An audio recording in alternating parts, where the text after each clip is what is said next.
হাদিসের দুশমনগণ, নবীর শত্রুগণ, আল্লাহ পাকের দুশমনগণ মুসলমানের রক্ত এবং তারা তাদের বাশীরা ওয়া নাযীরা ওয়া দাঈয়ান ইলাল্লাহি বিইذনিহি ওয়া সিরাজাম মুনীরা أما بعد فأعوذ بالله من شرور أنفسنا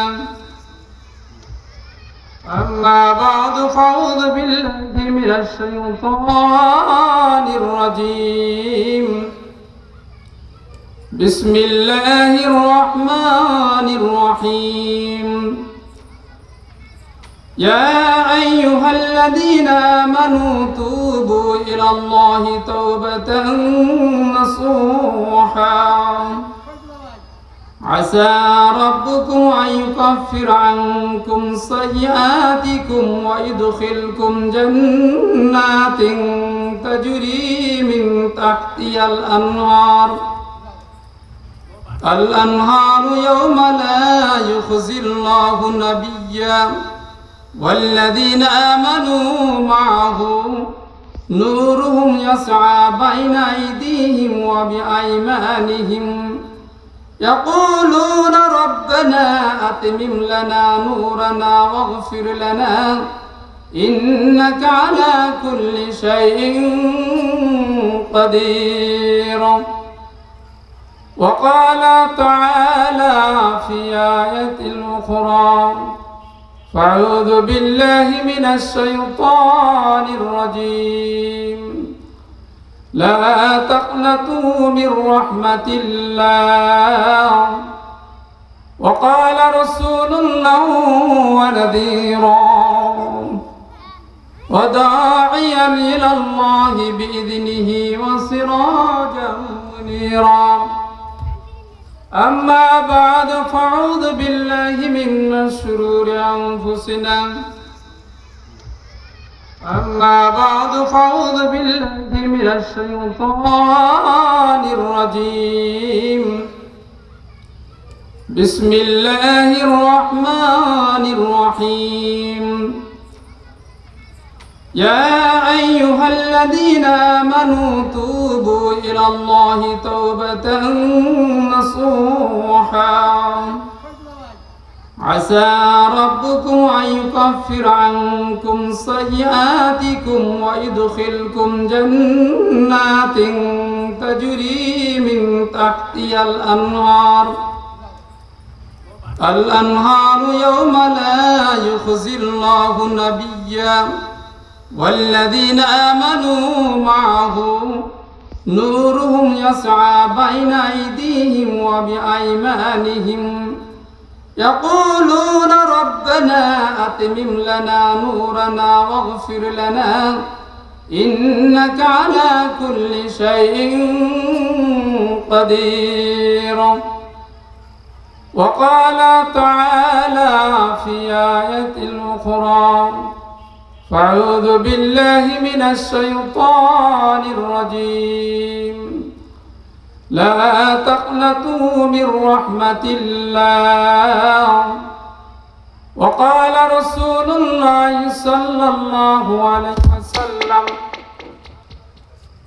كل بني آدم خطاؤون وخير الخطائين التائبون أو كما قال عليه الصلاة والسلام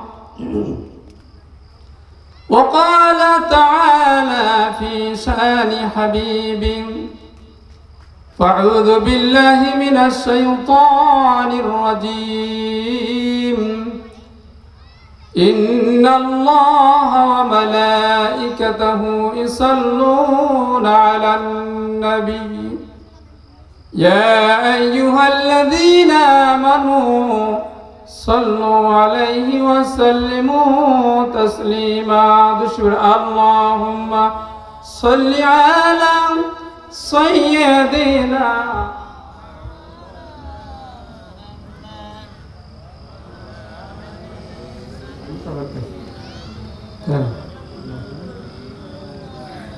وعلى آل سيدنا حبيبنا محمد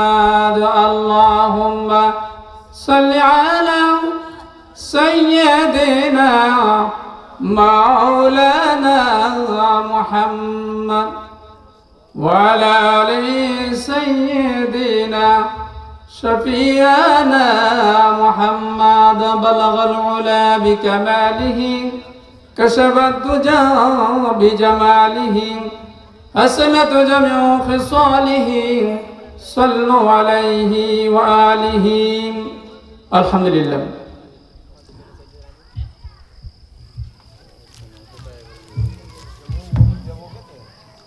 লাকনা শীর্ষা মোহাম্মদিয়া জামে মসজিদ ও হাফিজিয়া মাদ্রাসার উদ্যোগে সকল মৃত্যু ব্যক্তিদের রুহের মাগফিরাতের কামনায় ১৭তম ওয়াজ মাহফিলের আজকের এই মাহফিলের দিনে জলসার তাফসীর মাহফিলের সম্মানিত সভাপতি আমার শ্রদ্ধাভাজন আলহাজ মুনসির আলী সাহেব, আজকের এই পবিত্র কোরআন হাদিসের জলসার প্রধান বক্তা, দ্বিতীয় বক্তা ও আমন্ত্রিত উলামায়ে কিরাম, আমার সামনে অবস্থানরত দিনদার পরেশগার ভাই ও বাবাজির আমার, এবং পর্দার আড়ালে অবস্থানরত আমার মা বোনের, আল্লাহ রাব্বুল আলামিন আপনাকে আমাকে আজকে আমার একটা সময় আমাদেরকে এখানে বসার তৌফিক দান করেছেন,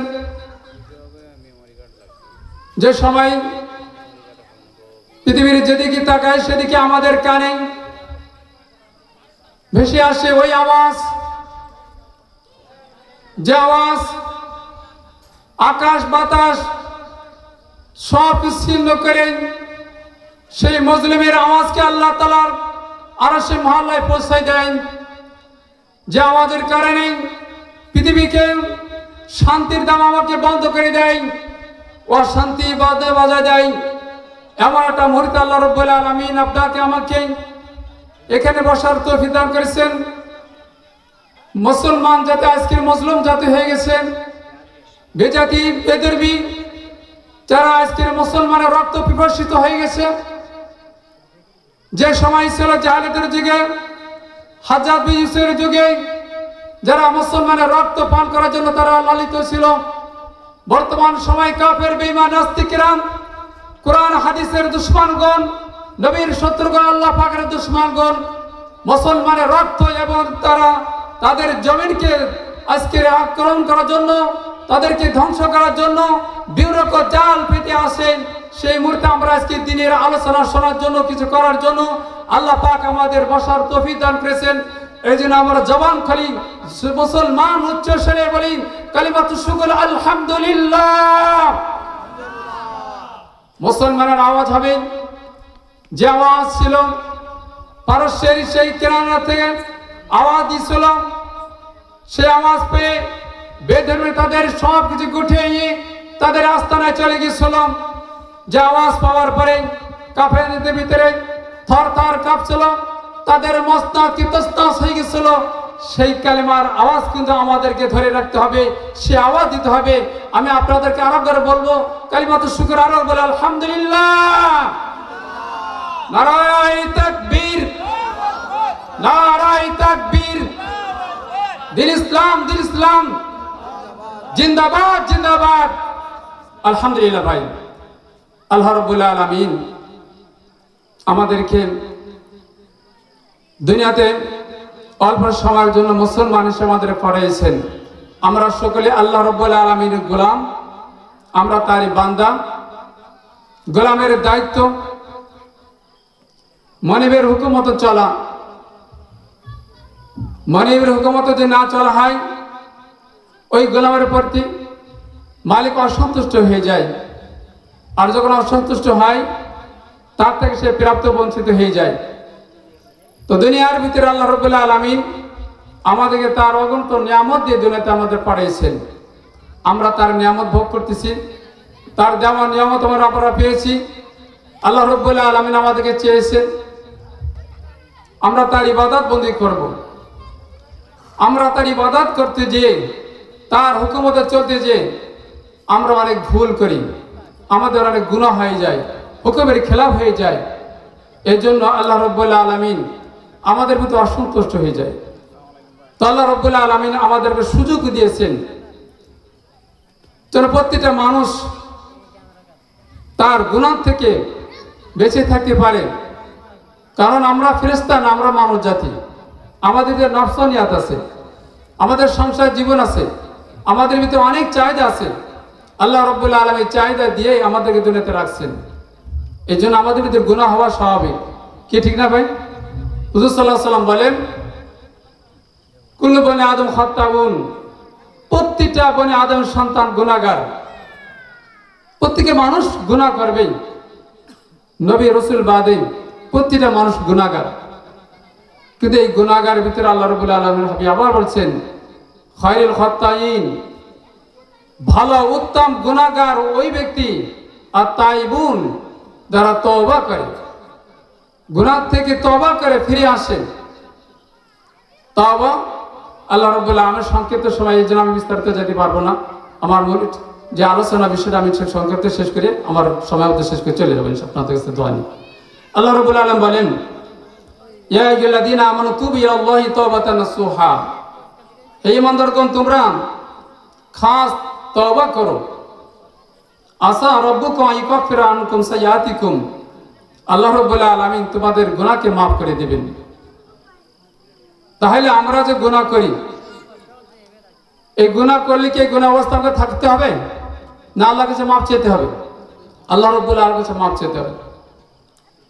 প্রিয় ভাইরা আমার, আল্লাহ সুবহানাহু ওয়া তাআলা আমাদেরকে যে দুনিয়াতে পাঠিয়েছেন,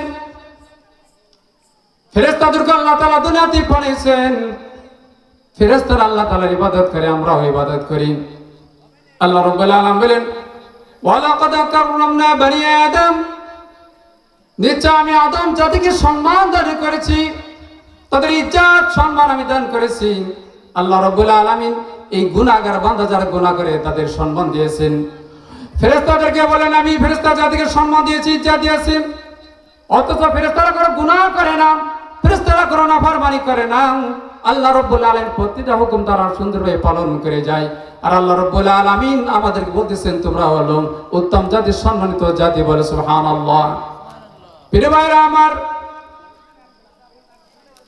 আমার ভিতরে নফসানিয়াত আছে, গুনাহ করার চাহিদা আল্লাহ তাআলা দিয়েছেন।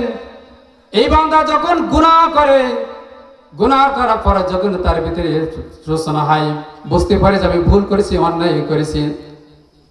এই বান্দা যখন কি ভুল তার বুঝার পরে আমরা আল্লাহ তাআলার কাছে মাফ চাই, তওবা করা, তা ফিরে আসে, গুনাহ থেকে খাস তওবা করে, আমার আল্লাহ তাআলা বলেন আমি তার সমস্ত গুনাহ মাফ দিব। শুধু মাফ না, ওয়াবাদদাতু সাইয়্যাতিকুম বিল হাসানা, আমি তার সমস্ত গুনাহকে মাফ করে দেব।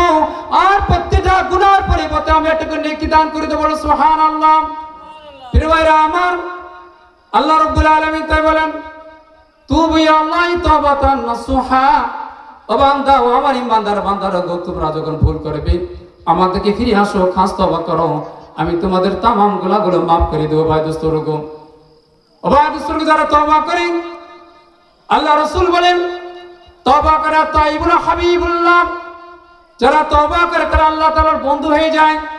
কেমন বন্ধু হয়ে যায়? বলে আল্লাহ রাব্বুল আলামিনকে হাবিবুল্লাহ নিয়ে আসছেন। আল্লাহ রাসূল বলেছেন হাবিবুল্লাহ হবে, অর্থাৎ আল্লাহ তাআলা তার প্রতি ভালোবাসা দান করে দেয়। হাবিবুল্লাহ শব্দ নিয়ে আসছেন আল্লাহ তাআলা, বলেছেন হাবিবুল্লাহ সাদিক মানে বন্ধু, হাবিব মানে বন্ধু, খলিল মানে বন্ধু। আল্লাহ রাব্বুল আলামিনের হাবিব কেন জানা দিয়েছেন হাবিবুল্লাহ হয়ে যায়। হাবিবুল্লাহ বলা হয় ওই ব্যক্তি যে যাকে আল্লাহ তাআলা ভালোবাসে তাকে বলা হাবিব। আর খলিল বলা হয় যে আল্লাহ তাআলাকে ভালোবাসে সেই হয় খলিল। ওয়াতাযু খলিলামা ইব্রাহিমা খলিলা, আল্লাহ রাব্বুল আলামিন ইব্রাহিম আলাইহিস সালাতু ওয়াস সালামকে বলেছেন আমি ইব্রাহিমকে আমরা বন্ধু হিসেবে গ্রহণ করে নিয়েছি। হযরত ইব্রাহিম আলাইহিস সালাতু ওয়াস সালাম আল্লাহকে ভালোবাসতেন, এই জন্য আল্লাহ রাব্বুল আলামিন ইব্রাহিম আলাইহিস সালাতু ওয়াস সালামকে নাম দিয়েছেন খলিলুল্লাহ। আর আল্লাহ রাব্বুল আলামিন নিজে আমার হাবিব নবীকে ভালোবাসতেন, যার কারণে নাম দিয়েছেন হাবিবুল্লাহ। অবাদসরগো, এখানে সেটাই বোঝানো হয়েছে যারা গুনাহ থেকে ফিরে আসবে, গুনাহ থেকে তওবা করে আল্লাহ রাব্বুল আলামিন তাদেরকে হাবিবুল্লাহ বলেছেন, তারা আল্লাহ তাআলার বন্ধু হবে। অবাদসরগো, দ্বিতীয় নম্বর বলা হয়েছে যারা নাকি তওবা করে, যারা কি তওবা করবে ফিরে আসবে, আল্লাহ রাব্বুল আলামিন তাদেরকে এমন বলে বলবেন, আত-তাইবু যামবিল কামান লা যামবা লাহু। যারা তওবা করেছে ফিরে আসছে কেমন জানে ওই ব্যক্তির আমলনামার কোনো গুনাহ নাই। তওবা করার পরে তার আমলনামার কোনো গুনাহ থাকে না। অবাধ সুরগ আমরা তো গুনাহ করব, গুনাহ করার চাহিদা আমাদের আছে, আমাদের জীবনে বহুত গুনাহ করেছি। আমাদের এখন দায়িত্ব হবে প্রত্যেকটা গুনাহ থেকে তওবা করে ফিরে আসা। আল্লাহ রাব্বুল আলামিন আপনার আমার হায়াত দেশের সময় দিয়েছেন, আমি আপনি জানি না আমার হায়াত কতটুকু দুনিয়াতে রয়েছে। প্রিয় ভাইরা আমার, ওই আল্লাহ রাব্বুল আলামিন এখন সময় দিয়েছেন, আমরা সময় মতন তওবা করে ফিরে আসি। রাসূল সাল্লাল্লাহু আলাইহি ওয়াসাল্লাম বলেন, যারা তওবা করেন আল্লাহ রাব্বুল আলামিন তাদেরকে ইবলিস থেকে হেফাজত করেন, ইবলিস শয়তান তাদেরকে হেফাজত করবে। চতুর্থ নম্বর ফায়দা, যারা তওবা করে তার কি হবে? আল্লাহ রাব্বুল আলামিন তাদের মৃত্যুর আগেই তাদের জান্নাতের ঠিকানা দেখাই দিবেন। বলে সুবহানাল্লাহ। আল্লাহ রাব্বুল আলামিন বলেন, ইন্নাল্লাযীনা ক্বালু রাব্বুনাল্লাহু সুম্মা ইসতাকামু তাতানাজ্জালু আলাইহিমুল মালায়েকা আল্লা তাখাফু ওয়া লা তাহজানু ওয়াবশিরু বিল জান্নাতিল্লাতী কুনতুম তুআদুন। আল্লাহ রাব্বুল আলামিন বলেন, চাই যারা ঈমান আনছেন আর যারা নাকি দ্বীনের পথে ঈমানের পথে মজবুত রয়েছে, ইস্তিকামাত রয়েছে, আল্লাহ রাব্বুল আলামিন বলছেন লা তাখাফু ওয়া লা তাহজানু, তোমাদের কোনো ভয় নাই, কোনো পেরেশানি নাই। আল্লাহ রাব্বুল আলামিন কিন্তু দুটো শব্দ নিয়ে আসছেন, একটা হচ্ছে তাখাফু ওয়া তাহজানু। তাখাফু ওয়া তাহজানু, তাখাফু বলা হয় সামনে তার কোনো ভয় নাই, তাহজানু যার পিছনে কোনো ভয় নাই। অর্থাৎ যে আমি মৃত্যুর পরে আমার পরকালে কোনো ভয় থাকবে না, আর মৃত্যুর পরে আমার সন্তানদের জন্য একটা চিন্তা থাকে যে আমি এখন যদি মারা যাই তাহলে আমার বিবি বাচ্চা কি হবে, এই টেনশনে পেরেশানতা থাকবে না যদি ঈমানের সাথে মজবুত থাকতে পারি। প্রিয় ভাইরা আমার, যারা তওবা করে গুনাহ থেকে ফিরে আসে, যারা বলে আমি জীবনে অনেক নামাজ কাজা করেছি আল্লাহ, আর আমি কোনোদিন নামাজ কাজা করব না, আমি জীবনে বহুত সুদ খেয়েছি আর কোনো সুদ খাবো না, আমি জীবনে আমার ফরজ যাকাত ছিল যাকাত আমি দিন আই যাকাতে আমার বঞ্চিত থাকবো না, প্রতি বছর যাকাত দিব, আমি রমজানে রোজা রাখবো, যারা এরকম তওবা করে খাস করে ফিরে আসে, আল্লাহ রাব্বুল আলামিন বলেন ওই ব্যক্তির মৃত্যুর সময় তার এমন হবে তার জান্নাতের ঠিকানা দেখে সে মৃত্যুবরণ করে। বলো সুবহানাল্লাহ। প্রিয় ভাইরা আমার, ফেরেশতারা তার চারপাশে আসবে আর বলতে দেখবেন, লা তাখাফু ওয়া লা তাহজানু, ও বান্দা দুনিয়াতে তুমি যখন আল্লাহর হুকুম মানছিলা, তওবা করে ফিরে আসছিলা, তুমি আর গুনাহ করো নাই, চুরি করো নাই, জিনা করো নাই, সুদ খাও নাই, আর তুমি ফরজ তরক করো নাই, আজ থেকে শুনে রাখো আমরা তোমার কোনো পেরেশানি থাকবে না, তোমার বন্ধু হয়ে যাব। লাহনা আউলিয়াকুম ফিদ দুনিয়া ওয়া ফিল আখিরাহ। আল্লাহ রাব্বুল আলামিন বলেন ওই ফেরেশতারা বলতে থাকবে আমরা তোমার দুনিয়ার বন্ধু ছিলাম, পরকালের বন্ধু হয়ে তোমার থাকবো। বলো সুবহানাল্লাহ। অবাধ স্বর্গ। এই জন্য এখনো বলতে থাকি আল্লাহ রাব্বুল আলামিন আমার সময় দিয়েছেন, সুযোগ দিয়েছেন, আমার সময় সুযোগ আল্লাহ তাআলা দিয়েছেন। আল্লাহ বড় দয়ালু, আল্লাহ পাক মেহেরবান। ওই আল্লাহ তাআলা আমার জন্য সময় দিয়েছেন। এই যে জীবনে কত নামাজ কাজা করেছি, কত চুরি করেছি, অন্যায় করেছি, জিনা করেছি, সুদ খেয়েছি, অবাধ আল্লাহ না গো, ওই অবস্থাতে আমার মওত হয়ে যায়, কবর হাসর আমার বিপদ হয়ে যাবে, ওই বিপদ থেকে বাঁচার জন্য এখনো সুযোগ আছে। এখানে কোরআন হাদিসের আজকের আলোচনা হবে। আজ থেকে আমরা তওবা করব, মাওলা আমি অনেক অন্যায় করেছি, আমি তোমাকে মাফ চাই, আর করব না। প্রিয় ভাইরা আমার, আল্লাহ রাব্বুল আলামিন আপনার আমার জন্য দয়াময়। আল্লাহ তাআলা বলেন আমি বড় দয়ালু, আমার রহমতের ভান্ডার আছে, আমি প্রত্যেকটা মানুষকে তার জীবনে গুনাহ মাফ করে জান্নাতের ফয়সালা করে দেব। বা ঠিক না? আমার আল্লাহ তাআলা দয়ালু। আজকের ফেরেশতাদেরকে আল্লাহ তাআলা তাদেরকে আমাদের নিচে রাখছে, তাদের উপরে আমাদের মর্যাদা সম্মান দান করেছেন। ওই সম্মান ব্যক্তি যদি তওবা করে আসতে পারি তাহলে সম্মান হবে, আর তওবা না করে অবস্থাতে মারা যায়, আল্লাহ রাব্বুল আলামিন আপনার আমার জন্য বিপদের সময় দাঁড়াবে। আল্লাহ রাব্বুল আলামিন কত বড় দয়ালু দেখেন। আল্লাহ সুবহানাহু ওয়া তাআলা বড় মেহেরবান। হযরত ওমর রাদিয়াল্লাহু তাআলার জামানায় এক ব্যক্তি সারাটা জীবন তিনি গান যন্ত্রবাদ্য গেয়ে তিনি সময় কাটিয়েছিলেন। বয়স হয়ে গেছে বেশি, এখন তার ওই সুর আর ভালো নাই, বাদ্যযন্ত্র বাজাতে পারে না, তো লোকে তার গান শোনে না, যার কারণে তার ইনকাম, তার আয়ুষ্যটা হারিয়ে গেছে। এখন সে অসহায় অবস্থায় সে ওই মসজিদের পাশে এসে চোখে পানি ফেলে মাওলার কাছে কাঁদতেছে, আল্লাহ রে, আপনি আমার কণ্ঠে সুর দিয়েছিলাম, আমার এই কণ্ঠ দিয়ে গান সুন্দর সুন্দর গান গেয়ে আমি মানুষের কাছ থেকে আয় করতাম, টাকা পয়সা পেতাম। আজকে আমার কণ্ঠের সুরটা তুমি কেড়ে নিয়েছো, যার কারণে আমি আজকে ক্ষুধার্ত রয়েছে, আমার খাবার কোনো ব্যবস্থা নাই। আল্লাহ তুমি আমার খাবার ব্যবস্থা করে দাও, আমি তওবা করতেছি, আর কোনোদিন এরকম গান বাজাবো না, আপনার নাফরমানি আর করব না। আল্লাহ তুমি আমাকে মাফ করে দাও। ওবাদুসুর বারবার চোখের পানি ফেলে কাঁদতেছে। হযরত ওমর রাদিয়াল্লাহু তাআলা মসজিদের ঘুমিয়েছিলেন, কিতাবে লিখতেছেন আল্লাহ রাব্বুল আলামিন ইলমের মাধ্যমে ওমরকে জানায়, ও ওমর চলে যাও, ওই মসজিদের কোণে দেখো আমার এক বন্ধু আমাকে ডাকতেছে, তাকে কিছু টাকা দিয়ে আসো, তাকে কিছু অফার দিয়ে আসো। হযরত ওমর রাদিয়াল্লাহু তাআলা ঘুমিতে উঠে মসজিদের বাইরে আসলেন, এসে থেকে মসজিদের কোণে দাঁড়িয়ে চোখের পানি ফেলে আকাশের দিকে হাত উঠাইয়ে বান্দা আল্লাহ দেখে কাঁদতেছে, দোয়া করতেছে। হযরত ওমর রাদিয়াল্লাহু তাআলা যখন নাকি দেখছেন এ আল্লাহর বান্দা আমার হাত কাট দিয়েছে, ওই ব্যক্তির সাথে সাথে দৌড় শুরু করেছে। জানে না ওমর আমার ব্যাপার তো জানে, তো আমি বড় গুনাহগার, আমি গান গাইতাম, ওমর আমার তো পিটান দেবে, মারবে, এই তো দৌড় দিয়েছে। ওবাদুসুর ওমর দৌড়াই, এই আল্লাহর বান্দা দৌড়ে না, দাঁড়াও, তোমার সাথে আমার কথা রয়েছে। আল্লাহর বান্দা দাঁড়িয়েছে, বলে এই টাকাগুলো তুমি নাও, আর তোমার হালাতের খবরটা আমাকে জানাও।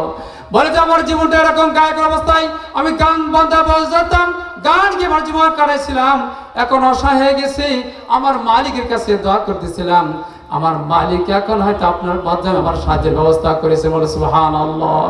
ওবাদুসুর গো, এই জন্য আল্লাহ সুবহানাহু ওয়া তাআলা বড় দয়ালু, সেই মালিকের কাছে আমরা ফিরে আসি। আল্লাহ রাব্বুল আলামিন আমার পরকাল আমাদের শাস্তির ব্যবস্থা রাখছে, ওই শাস্তি আমরা সহ্য করতে পারবো না। হযরত রাইসি রাদিয়াল্লাহু আনসারী রাদিয়াল্লাহু তাআলা আনহু, মুসলিম শরীফের হাদিস, তিনি একবার জিনা করেছেন, অন্যায় করেছে, গুনাহ করেছে। হুজুর সাল্লাল্লাহু আলাইহি ওয়াসাল্লাম কাছে সে বলছে, হুজুর আমি জিনা করেছি, অন্যায় করেছি, গুনাহ করেছি, আপনি আমাকে তওবা করে মাফ করার ব্যবস্থা করেন, আর আপনাকে আপনার ইসলামের যে শাস্তি আছে ওই শাস্তি ব্যবস্থা করে আমাকে দুনিয়া থেকে শেষ করে দিন। হুজুর সাল্লাল্লাহু আলাইহি ওয়াসাল্লাম বলে, তুমি কি বলতেছো? কিন্তু হ্যাঁ হুজুর, আমি অন্যায় করেছি। আল্লাহ রাসূল সাহাবাদেরকে পাঠালেন, যাও এটা তদন্ত নিয়ে আসো, আসলে ঠিক কি, তার কথা ঠিক আছে কি। আল্লাহ রাসূল সাহাবাদের পাঠাইলেন, সাহাবারা তদন্ত নিয়ে আসলেন, খবর নিয়ে আসলেন, বাস্তবে তিনি জিনা করেছেন, ভুল করেছেন, গুনাহ করে ফেলেছেন। হুজুর সাল্লাল্লাহু আলাইহি ওয়াসাল্লাম বলেন, যাও তাকে বুক পর্যন্ত গর্ত করে তাকে পাথর দিয়ে শেষ করো। সাহাবারা তাকে পাথর দিয়ে যখন মারা শুরু করে দিয়েছে, ওবাদুসুর গো, আমি সংক্ষেপে বলতেছি, মারা শুরু করেছে, চারিদিকে পাথর মারতেছে, হঠাৎ করে ওই এমন একটা পাথর লাগছে যে পাথরের আঘাতে রক্ত স্পিংকে মেরে একজন ব্যক্তির গায়ে লাগছে, আর ওই ব্যক্তি ধিক্কার দিয়েছে, আজকে একটা নাফরমানের গায়ে রক্ত আমার গায়ে লাগলো, এবার ধিক্কার দিয়েছে। যখন এই দিয়েছে আল্লাহ রাসূল শুনতে পেয়েছেন, আল্লাহ রাসূল বলতেছেন, আমার সাহাবারা শুনে রাখো, আজকের এই রাইসি আনসারী রাদিয়াল্লাহু তাআলা এই সাহাবা যে আজকে তওবা করেছে, আজকে সে গুনাহ থেকে বাঁচার জন্য, পরকালে জাহান্নাম থেকে বাঁচার জন্য আজকে দুনিয়ার শাস্তিতে পেতে নিয়েছে। এই যে অন্যায় করেছে দুনিয়ার কোন মানুষ জানে না, আমি জানি না, তোমরা কেউ জানো না, শুধু না বলতো আমরা জানতাম না, কিন্তু পরকালে জাহান্নামের আযাব থেকে বাঁচার জন্য আমার সামনে সে আজকে পেশ করেছে, দুনিয়ার সাক্ষী পাওয়ার জন্য সে মাথা পেতে নিয়েছে। এই জন্য আল্লাহ রাব্বুল আলামিন তাকে গুনাহগুলো মাফ করে দিয়েছে। তার তওবা আল্লাহ তাআলা এমন কবুল করেছে, গোটা বিশ্বের মানুষকে যদি এই তওবাকে বন্টন করে দেওয়া হয়, আল্লাহ রাব্বুল আলামিন গোটা মানুষকে মাফ করে দেবেন। এমন একজন খাস তওবা করেছে, তুমি কেন ধিক্কার করো? বাদুসুর গো, এই জন্য আমরা গুনাহ করেছি, ভুল করেছি, জীবনে নামাজ কাজা করেছি, চুরি ডাকাতি করেছি, এই জন্য এখন সোজা সময় রয়েছে। আল্লাহ রাব্বুল আলামিন এখন আমাদের ফিরে আসার সুযোগ করে দিয়েছেন, আমরা সরে আছি। হযরত আলী রাদিয়াল্লাহু তাআলার কাছে জিজ্ঞাসা করা হয়েছে, হুজুর তওবা কি? ওই তওবা বলা হয় জীবনে যে ভুল করেছে ভুলকে নিজেকে অনুতপ্ত হওয়া, আর সামনের জীবনের জন্য সে দৃঢ়ভাবে সংকল্প করা যে এই কাজ আমি আর কোনোদিন করব না, এই কাজ আমি কোনোদিন করব না। এরপর সে যে গুনাহ করেছে তার জন্য সে নামাজ কাজা করেছে, ফরজ কাজা করেছে, যত ফরজ কাজা করেছে এই কাজাগুলো বেশি বেশি আদায় করবে, বেশি বেশি আদায় করবে। যদি জীবনে সে হাতের দ্বারা মুখের দ্বারা মানুষকে কষ্ট দিয়ে থাকে তো তার কাছে মাফ চেয়ে নেবে। তার কি করতে হবে? মাফ চেতে হবে। কত মানুষকে আমি টাকা পয়সা ফাঁকি দিয়েছি, ভাইয়ের শরীর ফাঁকি দিয়েছি, বোনের ফাঁকি দিয়েছি, বন্ধুকে ফাঁকি দিয়েছি, কত ফাঁকি দিয়ে শত টাকা পয়সা জমা করে নিয়ে আসছি। এখন আমি শুধুমাত্র তওবা আস্তাগফিরুল্লাহ বললাম মুখে, আর ওইগুলো আমার কোলে রেখে দিলাম, আমি কি তাকে দিলাম না? এটা তওবা হবে না। আলী রাদিয়াল্লাহু বলেন এটা তওবা না। প্রিয় ভাইরা আমার জীবনে আমি মানুষকে কত কষ্ট দিয়েছি, আমার অত্যাচারে মানুষকে কত জেল জরিমানা হয়েছে, কত মানুষ আজকে অসহায় হয়ে গেছে। আমি নেতা ছিলাম, আমার শক্তি ছিল, সময় ছিল, আমি মানুষকে কত নাগর নির্যাতন করেছিলাম, মানুষকে ধিক্কার দিয়েছিলাম, মানুষকে ফাঁকি দিয়েছিলাম। আমি এখন চেয়ারম্যান মেম্বার হয়েছিলাম, সেই সময় সুযোগে আমি কত মানুষের অর্থ করে টাকা পয়সা লুট করে নিয়েছিলাম। এখন আমি বুঝেছি আসলে এটা ভুল করেছি। এখন তওবা করলে হতে হবে, তার হককে তাকে পৌঁছাই দিতে হবে, তার হকে কি করতে হবে? পৌঁছাই দিতে হবে। আমি দেখছিলাম ছোটবেলায় আমার এক ভাই চরমনায় গিয়েছে, হুজুরের বয়ান শোনা পরে তার বুঝ আসছে, আসা পরে বলছে তাই তো আমি মানুষকে অনেক ফাঁকি দিয়েছি। ওই যে খেয়াঘাটের মাঝি যারা থাকে, এই মাঝিতে অনেক টাকা দিই নেই। তো আগে চিন্তা করলো এই গরিব বিচারকদেরকে আমি কত টাকা পয়সা না দিয়ে তাদের হক নষ্ট করেছি। তো এই জন্য তিনি আসার পরে বুঝ পাওয়ার পরে সবাইকে দাওয়াত দিয়ে তাদেরকে সুন্দর করে খাওয়ায়ে, হাতে গায়ে মাথা হাত বোলাইয়ে কিছু টাকা দিয়ে তাদের বলছে তোমরা আমাকে মাফ করে দাও, আমি তোমাদের কাছে ঋণী, তুমি আমাদেরকে মাফ করে দাও। ভাই আমি অত অনেক সময় জানি না যে আমি কাকে ফাঁকি দিছি কি না দিছি। আমি যদি আমার মনে পড়ে আমার কর্তব্য তাকে কাছে পৌঁছে দেওয়া, সে ব্যক্তি বেশি না তাহলে তার অনেকের কাছে পৌঁছে দেওয়া।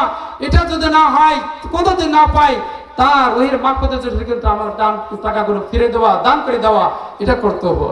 এই জন্য আল্লাহ সুবহানাহু ওয়া তাআলা আপনার আমার জন্য যে সময় সুযোগ দিয়েছে তওবা করে ফিরে আসা, বান্দার হক এটা পুরো করতে হবে, আল্লাহর হক যেটা আমরা ছুড়ে গেছে সেটা আদায় করতে হবে। এরপরে তওবা করে দৃঢ়ভাবে বিশ্বাস করতে হবে আমি গুনাহ করেছি আর করব না। আর আজকের যেমন আমি গুনাহ করে আল্লাহ পাককে সামনে আমি নিজে লজ্জিত হয়েছি, সামনের দিনের জন্য আমার বেশি বেশি দান সদকা করা, নামাজ পড়া, নামাজ রোজা জিকির আজকার দিনের কাজ বেশি বেশি করে আল্লাহকে দেখাইতে হবে। তাহলে আল্লাহ রাব্বুল আলামিন আপনার আমার তওবা কবুল করবেন।